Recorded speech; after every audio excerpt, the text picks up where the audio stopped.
Iya. Pak Dalang coba aku pengen ngobrol kayak Pak Cak. Hari guru toh. Iya. Aku tak ngajari sampean. Coba gimana koprol cara siji, koprol ini Buto ya, Buto. Halo Bu Kesi, maaf ya sebentar. Iya. Bu, aku belajar Hanya sebentar 5 menit ya, untuk Bu. Elisa, besok tetap selamanya untukmu ya. Iya. Gimana, Pak? Iya, jadi 1 2 3 der. Wow, gitu. Iya. Ya, sedikit-sedikit bisa ya. Nah, luar biasa. Gumun tak ajari gampang iso to. Kowe iki pinter, ayu, aku seneng kowe. Ape, jos luar biasa. Terima kasih. Hebat. Ini nyopotnya gimana ya, Pak? Hebat. Ini nyopotnya. Oh, iya ki pancen sulit lek ora pancen nekek ki sik. Luar biasa. Ya, maaf ya. Aduh. Sabar. Ngene iki malih kaya dolan ning pegunungan ngono. Udah, Pak. Oke, sing ngene iki berarti Nyapo. sayangku halus to, halus ora.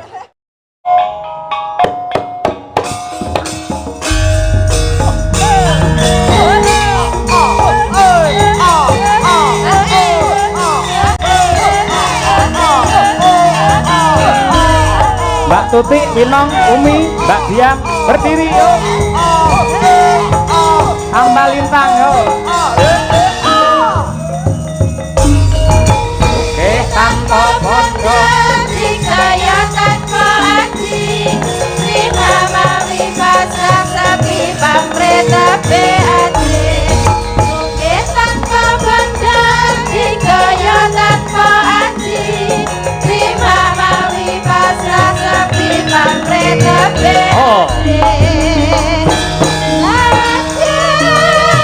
Tanpa susah, tanpa senang, antang mandang suka jalan. Langgeng tanpa susah, tanpa senang, antang mandang suka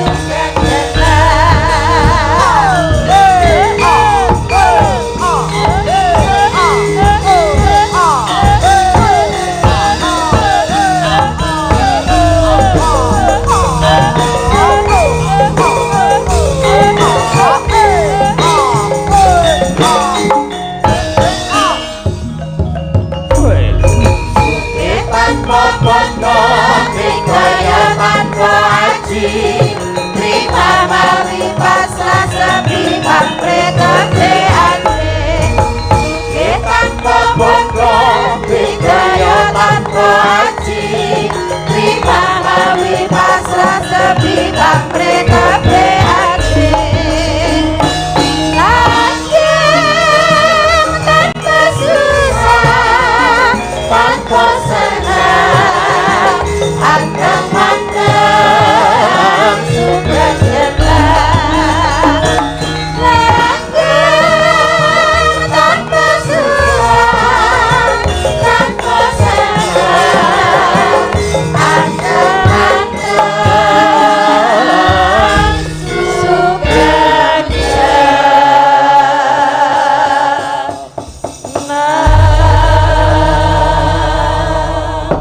Alhamdulillahirabbil alamin. Mas Gareng, piye, Truk? Gong, siap, Truk. Nah. Leren sawetara. Dawa ya lakone iki. Iya. Tur yen para pinisepuh ngono kuwi yen ana lakon terus ditugel, dikethok utawa dibuang, ngene sok-sok dadi kuciwane penggalih. Ngono. Nggih. Mila tetep kula aturaken sakwetahipun lelampahan utawi lakon Wahyu Makutha Rama menika jumbuh kalih pamundhutipun nenggih Bapak Kepala Dinas Budpar ing Tulungagung ingkang panjenenganipun ngersakaken lampahan menika nenggih pepunden kula ingkang winantu ing pakurmatan Bapak Dr. Andes Bambang Irmawan MPD. Ngono. Nggih, ngoten niku. Ya bakune sak gaduhing nalar sak kadaring laku, Truk. Nadyan to awake dhewe iki dipercaya entuk pakurmatan agung saka para pepunden ing Tulungagung ora kok njur awake dhewe iki apik, awake dhewe becik ki ora. Ning mbok menawa pancen rejekine iki tiba ning awake dhewe mergo awake dhewe mantune wong Tulungagung. Ya. Mila mbok menawi anggen kula atur pasugatan dumateng sedaya para lenggah wonten kirang lan wonten lepatipun nyuwun gunge samudra pangaksami ora dadi apa. Kaya ngono kuwi. Merga sing jenenge Tulungagung iki tenan nggen budaya tenan. Kaya sing ngendikake para kadang-kadangku dulur-dulurku sore mau Mas Klidik karo Mas Gluthuk. Ketoprak besar gaya baru ya kuwi siswa budaya sing dipimpin karo Swargi Pak Siswanda HS kuwi wis melanglang buana jaman semono. Ya, tapi temenanan. Banjur yen wayang kulit ya Swargi Mbah Murdi kuwi walah tenan koleksiku kaset pirang-pirang Mbah Murdi piyai semune kaya ngono tur ya intelek temenanan setiap adegan pasti ada misi-misi pesan moral yang disampaikan itulah Mbah Murdi. Ya, mula ora sembranan yen mayang ning Tulungagung kene piyai besus, piyai pinter, piyai mumpuni temenanan. Ya. Ning nadyan kaya ngapa lan kepiye iki pancen awake dhewe didhawuhi sowan komplit rekake sak wujud-wujude gamelan wayang ya saka ngomah. Ngene iki malah aku sing seneng. Gamelan wayang iki lek mangkate kok Blitar. Ya. Lek tanggapane ning Tulungagung Kediri ngene malah seneng mergo bensine mung sithik. Ya, Jajal ning Pekalongan kaya wingi Semarang ngono kuwi ketoke kok Solo cedhak ning malah transporte saya akeh kuwi. Ya, Hasilmu piye? Ngene iki yo aku yo bingung lho. Lek ning Tulungagung kanca-kanca sing nabuh sing numpak bis ya kaduan, ning sing gender kecedeken iki. Margane lho yo daleme Blitar kok kuwi ora. Ya pokoke angon bejo wis disyukuri ngono wae ya, Truk. Nggih, ngoten niku. Menika kadang-kadang pengrawit dipun wadahi wonten paguyuban mangesti darmaning kabudayan rahayu ingkang dipun cekak Madangkara. Ya menika. Dados menawi wonten bis Mipsa ngetan parane niku berarti bis sewan. Nah niku nggawa kanca-kanca pengrawit kalih waranggana menika. Warangganane ya iso jentrek-jentrek kaya simpingan. Nggih. Tak kenal maka tak sayang wiwit saking Jawi piyambak. Mriko niku pundi, Pak? Etan. Wah, etan nggih. Saking wetan piyambak menika Mbak Lia Sundari made in saking Sragen. Nah, menika. Aslinipun saking Ngayogyakarta ning sampun hijrah wonten ing Sragentina. Nah, kan. Ning sasa ya dibon ning Ngayogja wingi ning Sukrakasih. Ha iya. Ora apa-apa mergo srawung kuwi. Angka kalih menika Mbak Trihastuti Retnamati saking Midodaren utawi Widodaren Laladan Ngawi. Menika mantasanipun para waranggana. Tetungguling para sinden pepethinganipun para widuwati. Nadyanto sinden cantik-cantik pikatah ing sami aglar gumelar menawi Mbak Tutik menika mboten wonten wah jan kirang semuwa. Layak iki terang benerang. Ya. Coba nyinden ya dadi pawangudan barang. Apik layak ngomong kok sandangane entek kabeh. Ayo. Diuncal-uncalke. Ayo. Angka 3 menika domestik saking Tulungagung kelahiran saking dusun Tegir. Desa Campur Darat Desa Ngentrong Kecamatan Campur Darat Tulungagung. Ibu Sukesi Rahayu sarjana seni, magister seni, dosen tembang wonten Isi Surakarta jurusan pedalangan. Tulungagung punya. Nggih, ngono. Winong mau, Winong ya Tulungagung. Kowe sing apik-apik Tulungagung. Ketoprak besar Tulungagung. Wayang hebat dalang berbobot Tulungagung. Sinden becik Tulungagung. Ngujang lambemu tak kekrek lambemu tekan ngujang bareng ngapa ora? Ndelok kethek kowe aja sudon dia to. Ndelok kethek ngono lho. Ngono kuwi wae Tulungagung tenan pecel pincuk. Lho iki Tulungagung. Ya anggere ngopi terus ngangge terus golek rokok bareng kuwi dicete, digariske mundur ngono kuwi kok diakep ngono ya Tulungagung. Lho kuwi. Jan ya elok tenan. Lada ya. Kalajengaken lha iki mau bener iki mau iki winong ya. Ya Winong, Nawangsih. Ha iya. Kok kene kok iringan kaya Bukesi e. Ha iya. Lek nggen sirang nganti tekan gulu ki ya beda ning wis gulu medun kok kaya Bukesi pisan. Ha iya. Masa padha? Padha kita. Ha iya. Wis tak ukur. Ha iya. Apane? Bayake lho. Angger ndandakne bayake lek sing ngukuri aku ben pas. Aja nganti klombro, aja nganti kegeden. Meng ketok sidet, singset ngono ki ketok langsing iki sing ngukuri do aku. Mergo lek ora aku sosoke do kaya ngangge ondrok e. Ha iya,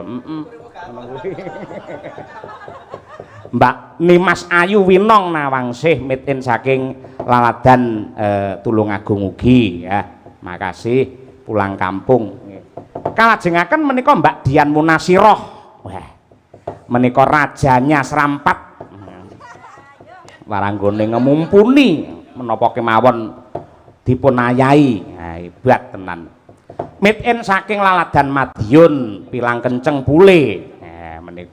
Menika garwanipun Mas Sigit Gapuk pengrawit Madangkara ugi Mayangkara ugi Nurasa lan ugi Nurhandayani.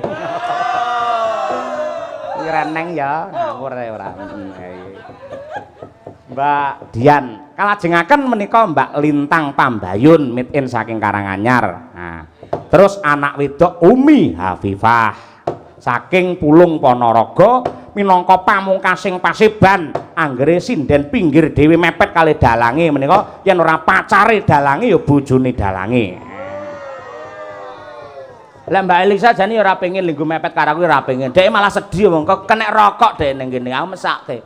Lha sing nyuga-nyugone malah Bukesi. Kowe kudu cedhek Pak Yayak ngono. Lagi iki nek bojo wedok malah makak-makakne. Ayo. Lah iya men sing lanang semangat. Mesake aku malah kenek rokok. Ha iya. Lek ning jaba malah engko sok-sok iki digawa penonton dhewe ra ro. Lah nang kene aman Elisa. Ha iya, wis jos matur nuwun. Jan. Coba iki aku rada anu Mbak Elisa iki rada awakku ya rada rapati penak. Tak suwun sampean mayango kene dela wae Mbak Elisa tenan. Mergo nalika limbuhan aku wis janji mau. Mongko sing jenenge wong iki sing apik kudu netepi bawa leksana ora kena nglincati sabda sing wis kawedhar. Yen nganti aku kok ora ngaturi jenengan ndalang terus penonton do ngeling-eling, "Oh, jare kok ndalang tuwas diinteni nganti goro-goro, Mbak Elisa ora ndalang, ndalang cahya cangkeme." Lah aku malah dicangkem-cangkemne wong to malah. Ah iya to. Mang dalang mriki men piyayi Tulungagung menika rena penggali mergo sebagian menika tasih kathah ingkang ngenteni ngantu-antu kaya apa to le ngasta pedalangan Mbak Elisa. Nggih napa mboten, Pak? Kersa mirsani Mbak Elisa ndalang. Mbak Elisa ndalang setuju? Setuju wae kari nonton Dik. Ayo. Lah kuwi sutresna budaya kok. Kene Mbak wis arep perang. Wayang karo wayang ya kenek, arep perang sampean karo aku ya boleh. Niki beneran Pak, saya ndalang beneran. Tenan. Aku tak nguyuh dilu Cacahe lho sing gender nguyuh ping 4, aku urung.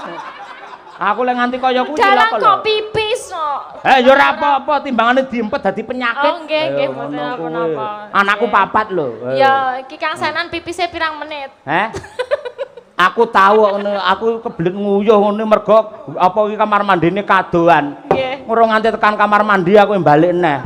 Soale enggak jadi. Ora, lah wis ning dalan wis entek mah. Metu sithik-sithik entek. Ayo lho. Ya niki tapi anu nggih sak iso-isone nggih. Lah kula percaya lho jenengan piye profesional. Wingi kula nggih ningali jenengan teng gereja Solo. Penontone jenengan luar biasa. Elok tenan nggih. Matur suwun panjenengan sama Bukesi udah menyusul di sana. Napa? Sudah menyusul dan menonton dan menemani saya ketika mendalang. Menyusul to. Krungu kok menyusu. Menyusul. Nggih, meniku tandha tresna lek enten dalang saking pundi kemawon pas kula longgar ngoten niku Bukesi kula jak ayo nonton Elisa. Nyatane ya dier jenengan wingi. Iya, panjenengan ya kan gantian. Waktu panjenengan di Jogja di tempatnya Gusti Yudo saya juga nonton, jenengan minta saya ke atas, nah gantian. Jenengan nonton saya minta bantuannya panjenengan sama Bukesi naik ke atas panggung. Matur suwun. Pokoke gentenan lah aku nang atas sama nang bawah ngono ya. Alah. Nggih, niki coba. Coba. Duduk. Ayo.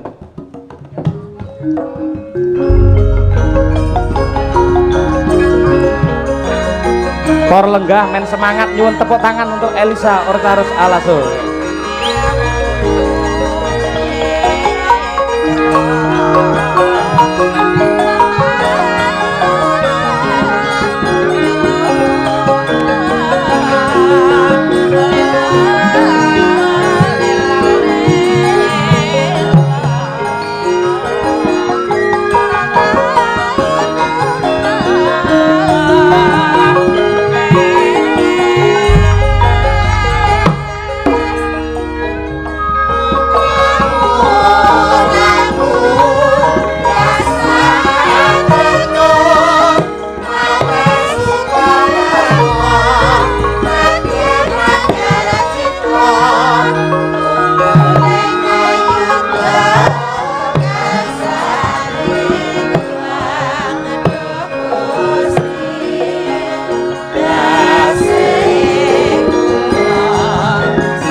Kang Petro, Dik Petro, piye Kang Gareng?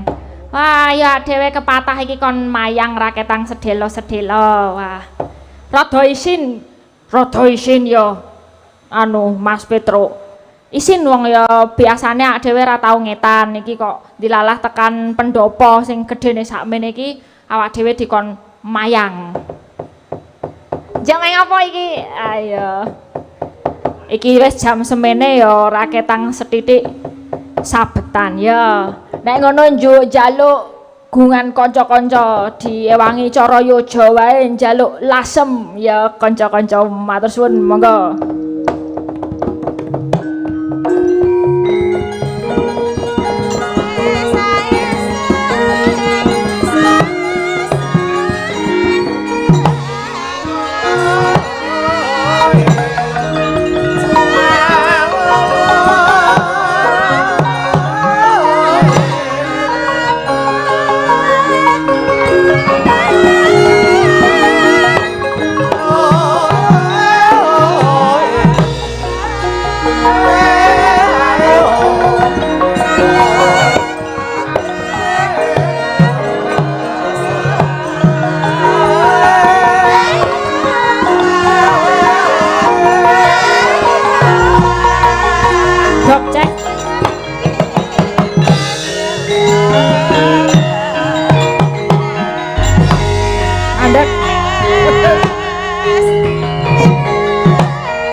Kurdo gorareh kakiri rananggono gawe gelar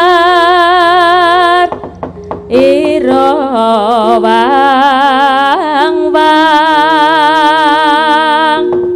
oh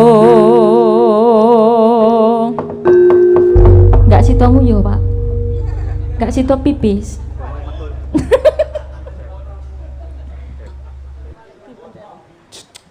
Anu wis entek karepe dhewe pisan. Kok lagi tekan buriku wis entek. Heeh, ngono. Iki sapa ana ngarepku? Kowe ora tepung marang aku, ora. Wis sapa aku ora tepung marang sliramu. Aku Gatotkaca satriya ing Pringgondani. Gatotkaca aranmu. Yo, kowe ngopo ana kene? Aku ning kene ning pendopo iki to. Kon mayang raketang sedelo. Mayang. Jenenge dijelasne no, buta iki. Buta iki. Heeh, ditakokke. Men jelas. Kowe wani ana kene aku meh takon, sapa jenengmu? Takon marang aku. Detya Kala Glondor.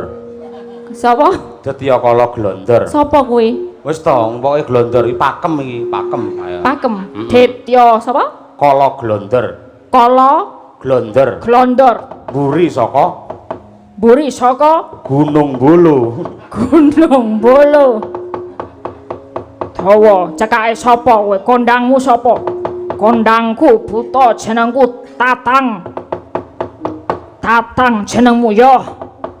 Tatang jenengku. Kok iso Tatang? Mergo aku mbiyen sadurunge dadi buta aku dadi nyamuk. Nyamuk iso dadi buta, kok iso nyamuk jenenge Tatang. Jaman semono kowe ora ngerti apa kowe ora kenal lagu bocah-bocah cilik. Lagu bocah cilik. Saka ngendi? Enek nyamuk tenan iki lho. Alah. Enggak modus toh nanti. Lek nganti demam berdarah. Lagu bocah cilik piye? Cicak-cicak di dinding, diam-diam merayap. Tatang seekor nyamuk. Hop, lalu ditangkap bajigur. Tatang kuwi nyamuk. Goblok kowe. Sing jenenge Tatang kuwi nyamuk, saiki kowe ngerti. Kowe nek kene arep ganggu ganggu gawe marang aku sing tak wedeni apamu. Maju tak. Apa ya, Pak? Tak rimah-rimah balungmu. Tak rimah-rimah balungmu. Tak mut Apa nih Pak sing dimut Pak? sirahe iki lho. Tak mut sirahmu. Aku malih keri dhewe to. Muten sirahku. Ora bakal Wale, maju.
butane nek ora koprol.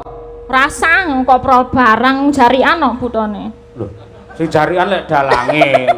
Butane ben akrobatik koprol. Caranya gimana? Aku tuh nggak bisa. Gitu. Loh, iso no ora gelem koprol lho. Kalau satu bisa aduh nyamplak Petro. Coba Ayo. ya. Kalau Petro satu bisa, tapi kalau dua nggak bisa.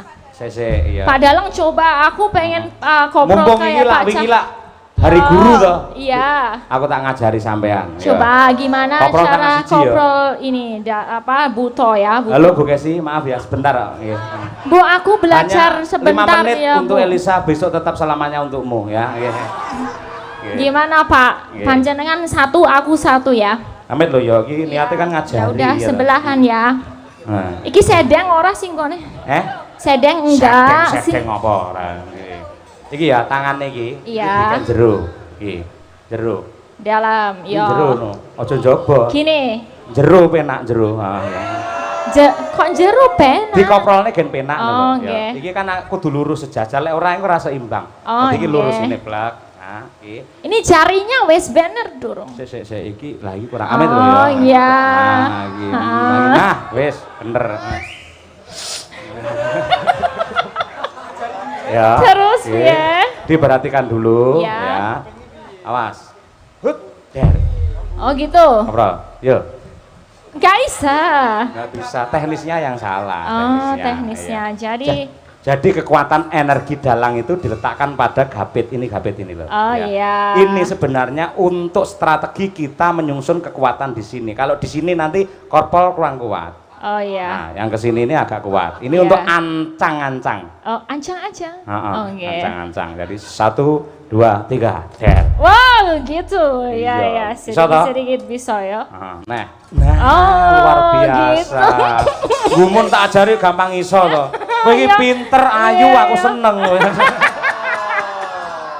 Ape, Iya, jos luar biasa. Terima kasih. Hebat, hebat, hebat.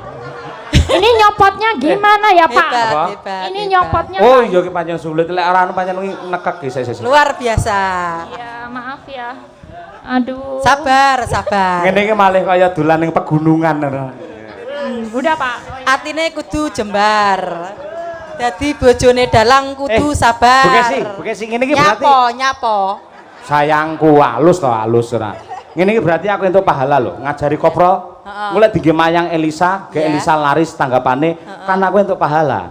Oh iya iya. Iya ta? Kan guru Lek aku, sampean. aku guru laki aku ya. Lek aku entuk pahala otomatis sampean lek kena pahala entuk pahala. Iya. Oh toh kan kita keluarga ya. Iya, kok. Aku kan imam. Iya. Nadyan imam ramelu ning aku imam gitu toh. Iya, ning kok aku malah ketok goblok ya. Nggih, Ya, ngapunten hebat. ya, Bu. Tadi aku belajar nggak ada Nggak apa-apa. apa-apa, nggak Sip. ada rasa popo. Aku percaya sama kamu, El. Iya, Bu. Aku malah bangga sama kamu. Nah, Karena satu-satunya wanita yang mampu menggetarkan rasanya Pak Cahyo cuman kamu. Tenan kok, Gak baik. Aku sayang loh ambek kowe, El, tenan. Oh iya, Bu. Mergo aku lek ngamuk ning panggung penggemar YouTube mesti aku diprotes. Oh enggak, itu aman lah. Penggemar Iya, iya, YouTube iya. tuh jangan Ya dipikirkan. intinya aku ikut senang dan ikut bangga atas prestasinya ini kan Elsa. kebutuhan untuk menghibur masyarakat. Iya, neng kok sayangnya ngene lho Pak Dalang. Apa, Bu Kok Dalang? aku neng omah kok ora tau mbak ajarin dalang iki piye to? Piye to? Genah Elisa tak jare koprol to. Heeh, Lu iya. sampean bengi tak koprol nih genan ya. Wes nakal. Itu nggak pelajaran. Kuwi pelajaran kuwi penting kuwi ora genah babuk ngono. Ha Ya, nggih. niku mau sekedhik Nggih. memberikan apa yang sudah dijanjikan waktu limbuan tadi. Nggih Mbak Elisa, nggih luar biasa. Wah, jenengan niku jan memberi power kekuatan terhadap pertunjukan wayang niku saestu. Nyatanipun nun sewu ngantos jam yah enten tasih kathah sutresna Buddha ingkang tasih kepareng nenggani, salah satunya mereka adalah penggemar saking sinden Elisa Orcarus Alaso. Matur Itu suwun, pasti. tapi ini apresiasi memang penjenengan semua itu adalah pecinta wayang kulit yang sesungguhnya. Buktinya sampai jam sekarang ini masih menonton, berarti memang menyimak pertunjukan wayang kulit, bukan murni sayang dan Pak Cahyo. Ya, ya, artinya kita adalah saling mendukung gitu ya. Ah.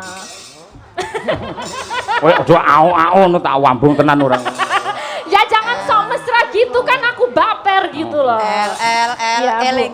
Nggih. Aja kemayu-kemayu. Oh, nggih, Bu, nggih. Kowe kok ndak diambung tenan. Siap Bu, siap. Oke. Asamu. Niki, Pak, Kak. Bapak, sing bikin cemburu iki ora mung sampean tok sing iso bikin cemburu. Ngapa? Aku yo duwe penggemar bocah cik enom ganteng dalang omahe kepatian kono. Ayo Bagaskara rene Bagaskara. Endi bocah iki mau? Hadir nggih. Kemana kamu Bagaskara? Digoleki Bu Kesi, ayo rene. Muridmu ta, Bu? Iki penggemar Bu Kesi ket zaman aku nderek Pak Anom ning kene, dhek isih SD. Sekarang wis udah gede. kuliah. Mbuh cahe endi. Mana Bagaskara? Ayo iki. Rene lecah bagus. Aja omong Pak Yoyo karo Elisa. Aku yo iso bikin kamu cemburu, Beb. Ya Ayo. apa? Bagas, sini Bagas. Tunjukkan kamu penggemarnya Pak Cahyo sama Bu Kesi, sini. Sapa ta Bagas karo Arema to? Sapa? Cepat. Ayo Rene, cepat melayu. Iki juga aset daerah Tulungagung, Pak Dalang. Ya. Aku nonton yang TikTok iku wah sabetane perang cakil lelok. Kok bocah ganteng men kayak bodyguard ya. Wah aku kok dadi kesengsem ngono. Kat sore nunggok ya aku ning kene aku ora sadar lek dhek iku mentelengi aku ora sadar. Rene Mas, ayo naik atas panggung. Naik Mas, naik Sama Mas, Mbak jangan Lisa di sini. situ. Ayo. Naik ke atas panggung. Sini Bagas, naik. Oh, Ya. waduh. Aduh, Ayo sini. brengose kaya Pak Sugiono. Ibu berdiri aja Bu Kesi. Naik ha. Kesi berdiri Iya, aja. kasihkan El tolong iya. kasihkan El. Tanyain Iya, El, Mas tanyain El. ya. Nggih. Kengken nopo niki? Bagas, Nggih, Bu. Mas Bagas, tadi jenengan mengamati pertunjukan Pak Cahyo dari sore sampai sekarang. Nggih. Terus apa yang membuat kamu berkesan dan semangat nonton wayang sampai pagi ini? Nggih, tentu sangat berkesan sekali untuk tentu untuk remaja-remaja saya dan sebawah saya. Bahwasanya teknik pedalangannya Pak Yoyo sangat menginspirasi tumrap kawula muda di Tulungagung Pak Yoyo. Matur Hebat sekali. nuwun, nggih matur nuwun. Di sini banyak juga Ibu dalang-dalang muda kados Mas Tito itu juga ada dalang muda Matur Tulungagung nuwun Mas Tito. juga nggih. kathah. Nggih. Siap Pak Yoyo. Nggih. Elok nggih. Kula ndredeg nih kita. Ngampun anu lho, jenengan ampun cedak-cedak kali Bu Kesi. Mboten, pun. Jenengan lek cedak-cedak nggih. Kula kalih Mbak ini kemawon. Nah, kuwi malah aman kuwi nggih. Nggih. Lah niku malah nggih jamu sampean kok. Pripun? Nggih jamu. Nggih wareg malah nih. Nggih. Nggih. Mas Bagas tuh harusnya kalau bisa biasanya ikut mendalang mungkin bisa nyanyi satu tembang ya. Ayo, nanti ada Umi juga, ada Mbak Dia, nanti bisa milih sinden, bebas loh ini. Oh, nggih. Monggo. Napa Mbak? Oh Sing bebas, sukanya apa tembangnya? kalih sing kalih jenengan mawon ben Oh gayen. kula Nah, kaya Milha. pinter. Ya. Gas Bagas. Pripun Mbak? Berarti seleramu padha aku. Oh siap. Tos eh. rumien. Se. Bagas, Ya. Bagas. Pripun, Jadi Bu? mau Bu Kesi, penggemar Bu Kesi. Piye ta? Ya ampun. Lah Pak Yoyo anu. Ayo karo Mbak Elisa nembang apa Gas? Mas Bagas. Ampun Mbak, kula tak. Napa? Pun. Apa-apa oke. Oh, Apa? apa? Podang kuning apa yang mesra-mesra? Boleh. Apa ngujiwat atau dadi ati apa gitu. Lali janjine mau sampun medal napa Oh, lali Dereng, janjinya dereng, dereng nggih. medal, kita medalkan. Dari ajar Bu Kesi ngapunten menawi blero-blero. Nggih, ora apa-apa jan. Dalang kok ganteng-ganteng ya sekarang. Lah iya to Mbak. Pusing aku. Lah piye? Tapi Ijalne apa piye?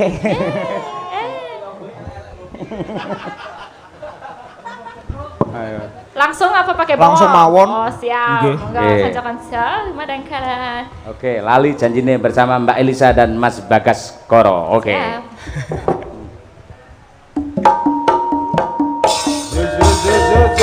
Hey!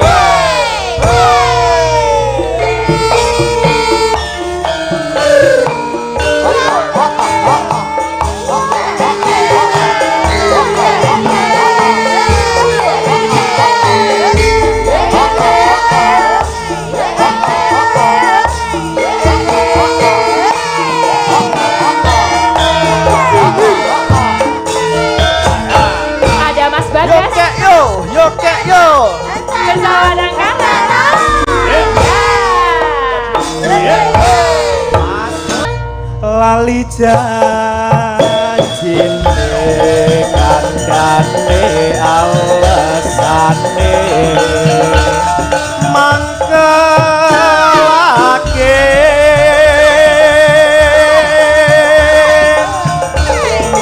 sapa wong sing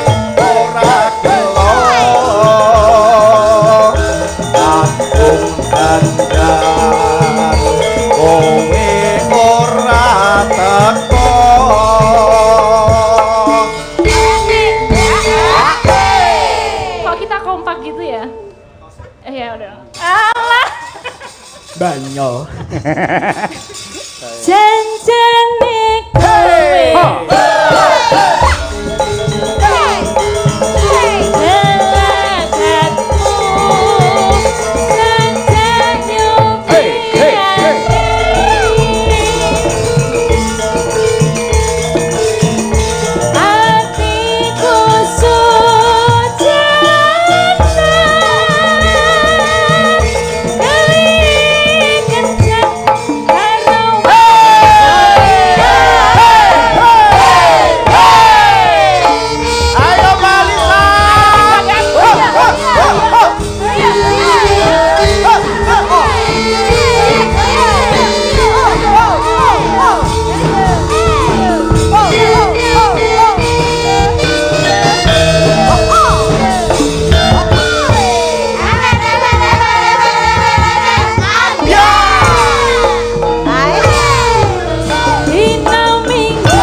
Pengawalan Solo Santai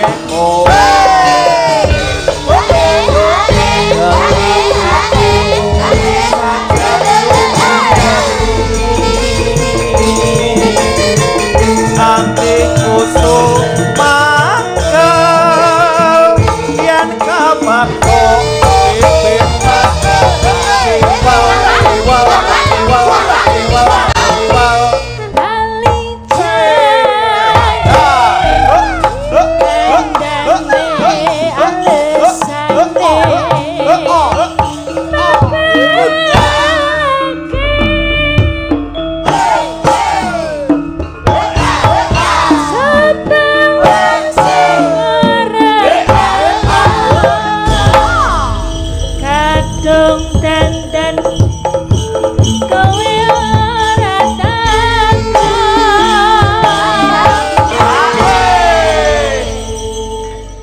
janjane kowe nek lagakmu saja nubiani sono kowe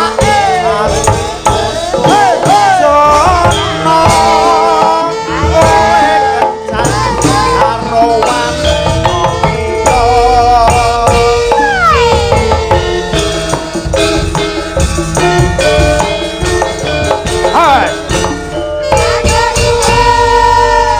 Mas Bagas luar biasa. Bagas Kara luar biasa nggih. Sukses selalu untuk adik-adik dalang muda Tulungagung. Semoga menjadi generasi yang handal dan hebat. Nggih. Mantap. Antar generasi malam ini, Pak. Nggih. Bu Kesi, Pak Dokter Hari wau sida mboten? Cobi dipun naturi napa tasik wonten mriki Tasih Dokter lenggah? Iska. Dinas Dokter Iska wau untuk juara. Para dokter-dokter menika ngendikanipun badhe kepareng dana suwanten. Oh nggih, Pak Dokter Iska ya, Bu ya. Rumah sakit Dokter Iska. Dokter Hari, monggo Pak Dokter Hari. Rumah sakitnya jenenge Dokter Iska. enggak. Oh ngono lah. Ora paham aku. Dokter Hari, monggo. Tasih lenggah boten nggih. Tasih mboten Pak Hari kula kan. enteni mriki. Menika dalemipun nggih cedhak kalih Bu Kesi mriku. Entrong mriku nggih. Entrong juga. Adatipun menawi Bu Kesi pilek, sak keluarga pilek ngono langsung ngene Pak Dokter Hari. Periksa di sana. Periksa mriko nggih. Oh nggih. Menawi tasih lenggah monggo. Ewadene sampun kondur nggih nyuwun pangapunten. Kondur kita ya. Kadosipun sampun kondur. Nggih, nggih. Nggih. Assalamualaikum warahmatullahi wabarakatuh. Waalaikumsalam. Pak Dalang sak rombongan penggemar wayang kulit saking ngendi niki? Gongseng. Megaluh, Jombang. Waduh, aduh-aduhe nggih. Nyuwun gending uler kambang kalian gelang alit nggih. Saking Abang Sunar. Nggih. Nggih, Abang Sunar. Sing klasik riyen nggih, Mbak ya, ora apa-apa ya. Siap. Nggih. Monggo. Bu Kesi, Bu sing dinteni karo Piyai Tulungagung. Ayo. Karo nggih kangen-kangenan dhisik. Bar iki lagi digietne meneh. Ha. Nggih. Napa niku wau bupreh nggih ngersakne kutut manggung barang niku lho napa pun kondur dereng nggih bupreh nggih. Bupreh, Bu, Nggih. anu to. Bu Kabit. Nggih. Oh, nggih. Tahu saya tapi nggih sampun kondur. Nggih. Jane ngersakne sonten wau ning wekdalipun Boten cekak berarti Nggih. tahun ngarep mawon. Ah, Angge nyuwun pangapunten Buprih menika benjang Januari menika sampun purna tugas, sampun pensiun anggenipun netepi dumateng dharma wonten ing Dinas Kebudayaan dan Pariwisata. Ya, nggih. nggih. Nggih. Mas Dunung nggih napa tasik lenggah niki Mas Dunung? Oh, mesti tasih ning panjenenganipun seksi wirawiri ngoten nggih. Nggih. Niki mawon lho Bu Kesi. Napa? Ular kambang niki. Ning Nggih. klasik mawon nggih. Lah nggih klasik ular kambang. Bar njaluk diseragenke retek ayo. Ayo. Boten. Ha nggih. Klasik mawon nggih. Nggih. Ha, iya. Janur gunung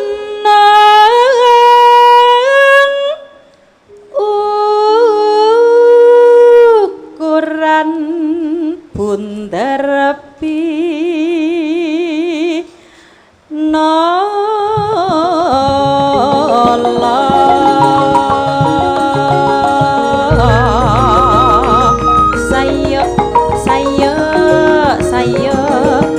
saya rekatmu dadak aja lali lemas kowe ketang rayang nyambut gawe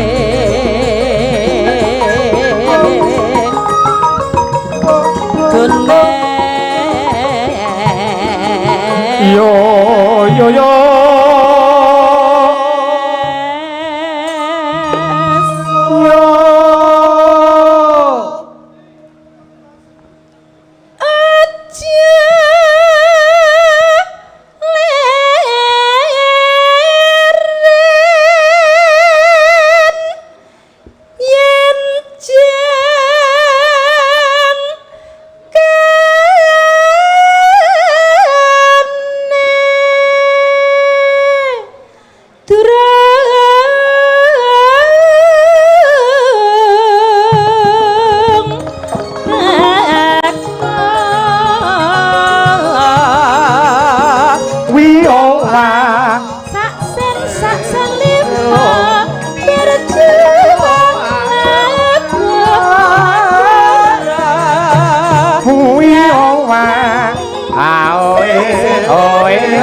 Nggih, matur sembah nuwun. Nah, iki malah anak wedok iki ya urung tampil e, Truk. Sapa? Mbak Umi Hafifah. Iya, kuwi ya bintang, kuwi penggemare nang YouTube ya pirang-pirang ngenteni ket sore mau.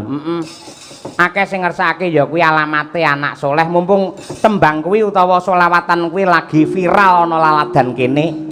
Ora ketang mung sak rambahan ya Mas Gareng. Dikompliti. Dadi sing lagu seger-seger ya ana, sing ngemupi wulang ya ana, sing apa ki tentang percintaan ya ana, ning sing religi uga ana. Oh iya, men diaturake karo Genduk Umi Hafifah luwih dhisik. Ya, Yo sak rambahan ra apa-apa Nduk Umi Hafifah. Ya, Nduk. Alamate anak soleh iku papat badane mukmin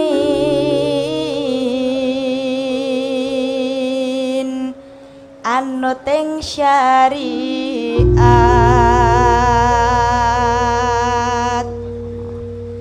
kang dihen lisane alus ngendikane kapindo mulyaken ing wong tuane Jumenengan to, ya. Alamate anak soleh. Racikanipun Mas Daryanto Sarjana Seni. Madangkara punya.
Matur sembah nuwun kanthi tembang alamate anak soleh mugi-mugi dados berkah tumrap sedaya para warga masyarakat ing Tulungagung mriki. Allahumma amin ya rabbal alamin nggih. Akeh banget iki sing kepareng WA marang awake dhewe kaya to Pak Marsono, Pak Edian saka Pilang Kenceng ya monitor Kuntadi channel ya. Ugi menika saking pepunden kula Pak Ogi Adirono ingkang saking Monco Negari ugi kepareng monitor sembah nuwun nggih. Ugi menika saking Bolo Tani Wolu Tengah nderek monitor teng YouTube nggih matur sembah nuwun nggih. Lan sedaya kemawon ingkang boten saged kula aturaken setunggal mboko setunggal Mas Damar Sasongko Karanggedhe Boyolali matur nuwun ya. Ditutup nganggo apa gitu Truk? Tembang sing lagi viral sing lagi tren ya kuwi Taman Juruk. Wah ya Mbak Elisa ya Mbak ya wae sing akeh wae Mbak iki ya bersama Mbak Lintang, Mbak Dian, Mbak Winong dan juga Mbak Tri Hastuti mumpung panggungnya ombo yo Nah, iki Taman Juruk ya Mbak tembang lawas ning iki iso viral meneh. Ha iya.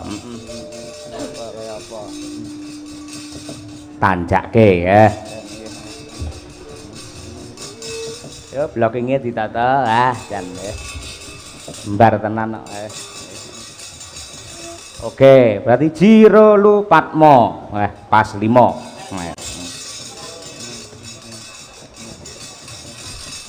Ditata sing apik. Oke. Siap, gerak. Lencang kiri, gerak. Ben padha. Mbak Elisa nganyelne sing ditonjok kok kuwi lho. Ayo. Oke, wis padha. Yuk diaturake Taman Juruk untuk semua sutresna budaya wayang. Dados.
Elok. Mongko gamelan nyel. Mongko tambahan trompet wae kaya campur sari. Ayo. Nyu Madangkara. Ayo. Apik nggih.